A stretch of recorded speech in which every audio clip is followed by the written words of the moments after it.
Kadif Humas Mabes Polri, Irjen Sandi Nugroho menyebut oknum polisi yang melanggar aturan akan diberi sanksi.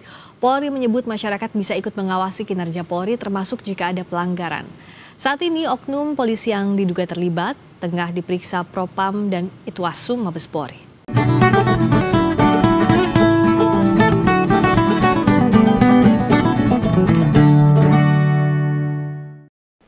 Kemarin Begawan sempat melihat kejadian yang viral di sebuah video. Kejadian yang sangat memprihatinkan dan membuat hati kita ikut bersedih. Aparat Polres Grobogan Jawa Tengah itu menginterogasi rakyat yang diduga melakukan pencurian. Tapi rupanya salah sasaran, salah tangkap.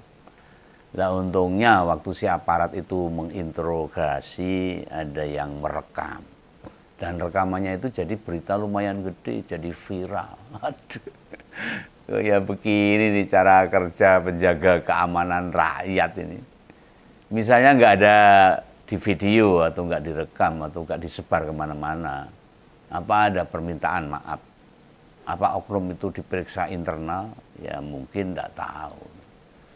Begawan yang melihat rekaman itu, wah, merasa terteror hati saya. Ikut merasakan kesedihan. Dan sempat ya ragu-ragu ini, mau tak angkat apa enggak ini, mau tak kupas apa enggak. Ini mosok yang kayak ginian mau kita lewatkan saja. Supaya menjadi sebuah gambaran atau masyarakat jadi semakin cerdas sekarang.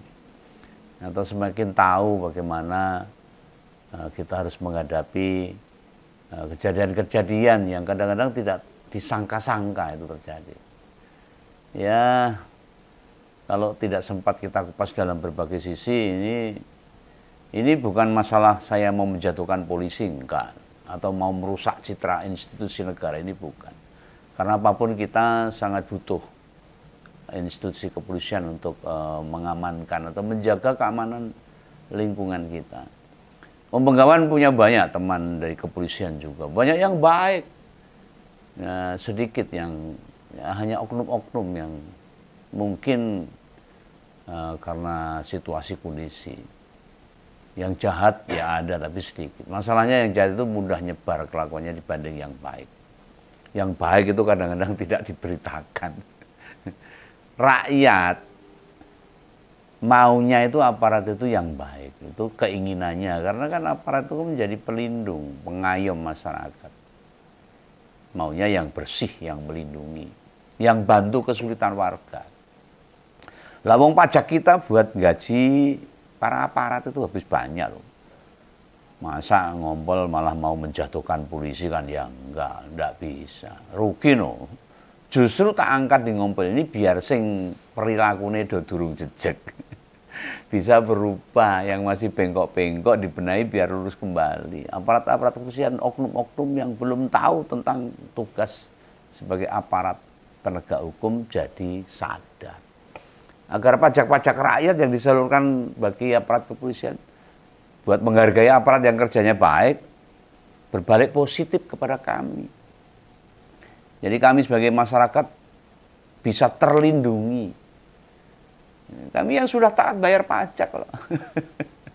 Meskipun bayar pajak ya mereka malah kerja nggak bener kan rugi kita. Rugi 2 kali. Loh mau bagaimanapun rakyat itu butuh polisi. Mau tidak mau. Butuh dijamin keamanannya, butuh dilindungi, butuh banyak bantuan. Hanya saja terkait peristiwa yang menimpa Pak Kusyanto itu nambahin grantes. Ya tolonglah Pak Polisi, kalau marah itu tumpahkan pada tempat yang semestinya, jangan pada rakyat kecil. Coba sikap kayak gitu ke koruptor itu, oh saya angkat jempol. Atau ke tukang oplos Pertamak itu, ke bos perusak hutan yang mau membabat 20 juta hutan itu. Atau ke pengoplos gas itu, yang dari subsidi jadi non subsidi, ke pelaku pengurangan takaran minyak kita, pengoplos minyak kita dengan minyak curah itu bagus.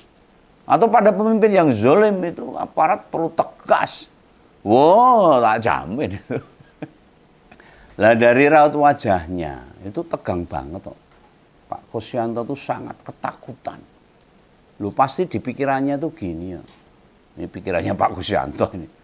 Iki nek tak jawab salah, enggak tak jawab ya aku salah. Tak kira malah sok mikir, wah ngalamat aku dijotosi sak mareme ini. Ya mungkin berhubung dia memang bukan yang nyuri. Kok disuruh ngaku, ya dia nggak mau lah.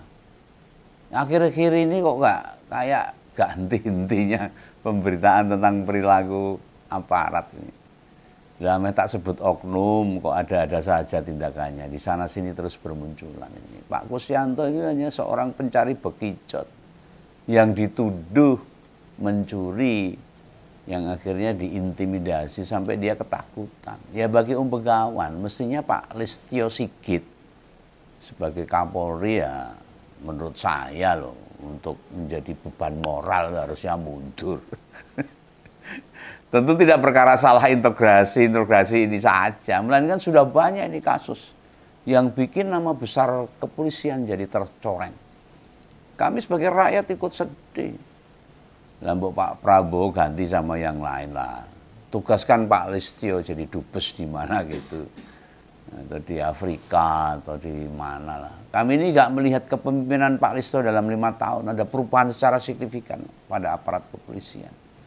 Dulu Pak Menko Polhukam masih Pak Mahfud, Kapolri diajak-ajak berisi kasus. Ya saya ini malah rakyat ngopo-ngopo. Ini penilaian masyarakat loh, sebagai masyarakat yang harus dilindungi. Lah slogan presisi seolah-olah tinggal kenangan. Hanya jadi cerita masa lalu saja.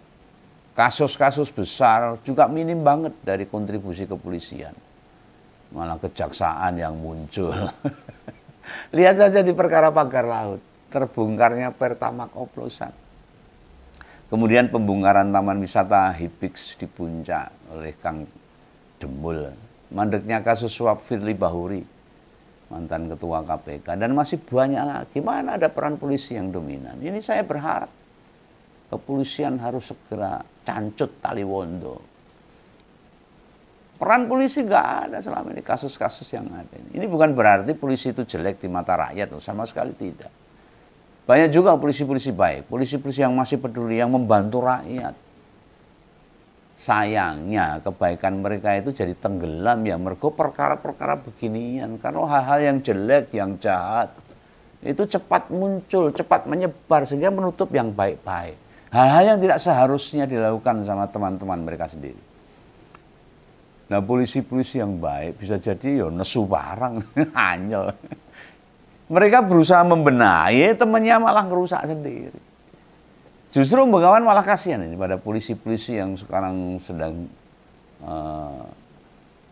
mengembalikan citra dari aparat penegak hukum ini. Jadi dikira hanya buat pencitraan saja, enggak. Padahal sebenarnya itu menjalankan sebagian tugas dari institusi. Nah, Kapolri, Pak Listio sebagai komandan kepolisian seluruh Indonesia, salah satu Kapolri dengan jabatan terlama, tembus 5 tahun pada Januari kemarin. Bawahnya wis pada berganti, pucuk pimpinannya pancet. Ini ada gimana gitu loh ini, ada apa? Seseorang bisa bertahan di jabatan lebih dari 5 tahun, termasuk mampu bertahan meski kepala negara sudah ganti 2 kali. Dan entahlah. Beberapa teman Begawan sih menduga. Ya katanya ini permintaan Pak Jokowi, titipannya begitu. Masyarakat kan boleh menilai seperti itu. Masa Pak Prabowo nek beneran dipeseni gitu, ya manut wae. Kan harusnya sesuai dengan kebutuhan aja. Kalau memang tidak ada signifikan kemajuan tentang aparat kepolisian ya diganti. Memang bila dicopot terus Pak Jokowi bisa apa? Kan nggak bisa apa-apa. Kewenangan pada Pak Prabowo sebagai hak prerogatif presiden. Atau mau ngancam Gibran mundur dari jabatan sebagai presiden. Ya malah kebenaran. Sisan resen. Orang-orang yang dititipkan di kabinet itu ya kon mundur sisan malah enggak apa-apa. Ini masalahnya presidennya bukan saya. Nah sebuah institusi apalagi kayak militer dan kepolisian. Kelamaan seseorang dijabat komandan atau pimpinan, maka akan menjadikan institusinya itu ya ngono-ngono wae pancet. Nggak bisa maju, stagnan lah, monoton atau status quo, nggak dinamis atau nggak ada gebrakan-gebrakan. Ini menurut subjektivitas Om Benggawat. Nah, Polri itu butuh sosok baru. Sosok seorang pemimpin yang fresh baru, yang membawa konsep polisian kekinian, yang lebih humanis. Lu di zaman modern, zaman semua serba teknologi, kok masih ada aparat bersikap berlebihan gitu. Cara menginterogasi rakyat yang belum tentu benar. Wah, delala ya salah tenan. Nah itu Pak Aibda IR, apa kokean tagihan, atau sedang banyak masalah, atau lagi nesonan sama istri. Nah, ini pas lagi emosi ya jangan nangani perkara dulu lah Pak. Mesakne yang kebetulan harus berurusan. Nah mungkin Pak Kusyanto pas didesak begitu, yo sok ngompol barang karena ketakutan. Betul ini, parah banget tuh sikap oknum itu. Yang saya lihat itu tangannya diikat ke belakang lalu ditunjuk-tunjuk. Ini hanya satu masalah yang saya lihat kemarin. Tapi ini menjadi sebuah gambaran supaya masyarakat lebih paham hal seperti ini. Sebenarnya seorang aparat mendeteksi seorang itu kan melakukan kejahatan atau tidak, kena dua ilmu itu. Punya sekolahnya dulu kan ada ilmu untuk melihat oh ini wong ini ngapusi apa ora, ini melakukan kejahatan atau tidak. Kecuali aparat itu lulusan baru aja. Atau dengan pangkat bintara atau tantama. Lah naik menginterogasi belum punya ilmu, belum bisa bedain orang pura-pura atau betulan, ya bisa tak maklumi. Lo andai Pak Kusyanto itu terbiasa nyolong. Begitu tertangkap, warga wis gelisah duluan. Lah wong pencari bekicot itu ditangkap warga, pas lagi istirahat tengok-tengok loh. Meski bekicot itu bukan hewan gerak cepat, jangan nuduh yang nyari malam hari. Siapa tahu siangnya ada kerjaan lain. Gandeng upahnya nggak nyukupin biaya hidup, makanya nyari tambahan golek bekicot. Untuk dibuat sate bekicot, rica-rica bekicot, itu tambahan. Nah, usai ditangkap warga, kemudian Aibda IR ditelepon diminta datang. Lah, Gandeng memang tidak nyolong, bukan nyuri, dikon ngaku ya otomatis membantah Pak Kusyanto. Dia punya harga diri, meskipun orang yang nggak punya. Cuma orang yang cari bekicot, dia punya harga diri, dia nggak mau mengaku yang tidak pernah dia lakukan. Nah, di pikiran Aibda IR, siapa tahu nek diancam, diintimidasi, digertak, bisa jadi kepeksa ngaku, jebul ndak. Lah warga yang datang tambah malam tambah banyak. Akhirnya Mas Kus dibawa ke Polsek Geyer itu gerobokan. Dan lagi tak ngerteni, rupanya ini kejadian wis 2 Maret lalu. Videonya viral baru aja. Jadi udah beberapa hari. Loh, pertanyaan pentingnya ini, kapan Aibda IR diperiksa Propam? Kapan Kapolres mendatangi rumah Pak Kusyanto dan memberi perlindungan? Loh, apa setelah video ini viral, nek tindakan-tindakan itu dilakukan segera pas videonya viral, ya parah. Berarti nek gak viral, kasus ini tidak ditangani sama Propam. Kapolres gak minta maaf ke Pak Kusyanto. Nah disinilah pentingnya Kapolri membuka data. Andai pemeriksaan Propam lalu klarifikasi Kapolres pada korban dilakukan nembe wae baru aja setelah video viral, maka Propam sama Kapolres harus kena sanksi juga. Loh lah iya no. Loh, mereka bereaksi sewaktu rakyat wis bersuara pada ngerti kasus ini seluruh Indonesia. Sedangkan kejadian sendiri wis kelewat 9 hari alias seminggu lebih. Ini sudah tanggal 11. Oh iya, Kapolda Jateng waktu itu ya turut kena imbas seharusnya. Kan belum lama nih, anak buahnya Kapolda Jateng melakukan tindakan berlebihan juga ke grup band Sukatani untuk men-take down lagu Bayar-Bayar yang isinya kritik pada Pak Polisi. Nah Pak Polisi itu harusnya senang dikritik. Karena kritik itu bisa membuat institusi kepolisian itu jadi introspeksi dan bisa maju. Loh, kejadian integrasi kesetanan model Aibda IR yang kita bahas ini memperlihatkan tidak ada perubahan signifikan dalam kepemimpinan Jenderal Listio. Polisi nggak humanis belas ini. Mbok nek memeriksa rakyat kecil itu ora brangasan kenapa sih? Begawan tahu kok, warga sekitar memang sering kehilangan blok mesin, pompa, dan berbagai barang. Nah kebetulan Pak Kusyanto di sela-sela nyari bekicot tengah malam tuh keseleren. Ya, karena dia kan jalan dan malam-malam kan ya capek. Lalu nggak ada barang bukti loh, gerak-geriknya nggak mencurigakan. Cara mengintrogasinya kok kayak ketemu Paulus Thanos yang lari itu. Meledak-ledak bicaranya. Loh, Aibda IR ini harus datang meminta maaf pada yang bersangkutan. Sampai sekarang trauma loh Pak Kusyanto itu. Nggak berani keluar rumah loh. Harusnya minta maaf itu. Dan direkap utuh. Dan diunggah di akun resmi Polres Grobogan. Minimal itu. Ya biar jadi pembelajaran. Jadi aparat kalau sewenang-wenang itu ada risikonya. Apalagi ke rakyat yang harusnya dilindungi. Harusnya diberi perlindungan. Karena tugas aparat itu kan melindungi rakyat.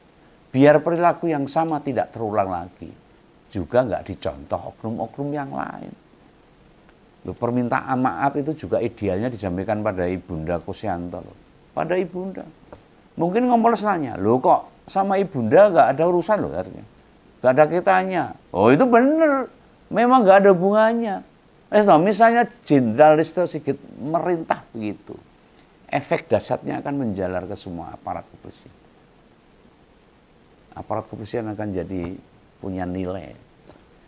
Apa tujuannya meminta maaf pada ibunya Pak Kusyanto? Biar si Aibda IR ini ngerti. Perilaku barbar semenang-menang sok jagoan. Itu tidak hanya ngelarani hati yang bersangkutan. Malah ini kan juga natoni orang yang melahirkan Pak Kusyanto sendiri sebagai ibu. Termasuk mungkin loh. Minta maaf pada anak Pak Kusyanto. Gimana tuh setelah video ini viral? Anak-anak Pak Kus kuat mental sekolah atau enggak? Malu atau enggak? Ini yang penting. Anak-anak melihat bapaknya digituin itu kan. Coba. Makanya nih berbuat tuh dipikir di sini. Jangan di sini. Jadi kalau mau berbuat tuh mikir dulu. Nah, dengan 2 permintaan maaf tambahan pada ibu dan anak-anak Pak Kus. Ini usulnya Om Begawan loh. Harapan kita tak ada lagi aparat berangasan. Utamanya kepada masyarakat kecil. Siapapun itu. Utamanya pada wong cilik. Toh misalnya beneran dia terbukti mencuri misalnya. Gak berhak juga kan digituin. Kecuali residivis, penjahat kambuhan, pembunuh. Berulang kali bolak-balik masuk sel, penjahat kelamin, teroris, pengedar narkoba. Ya semoga ingat loh. Seremeh-remehnya pekerjaan Pak Kusyanto. Siapapun di negara ini gak berhak mendapatkan kekerasan. Apalagi dari aparat negara, dari aparat kepolisian yang tugasnya melindungi rakyat. Masa polisi gak bisa membedakan?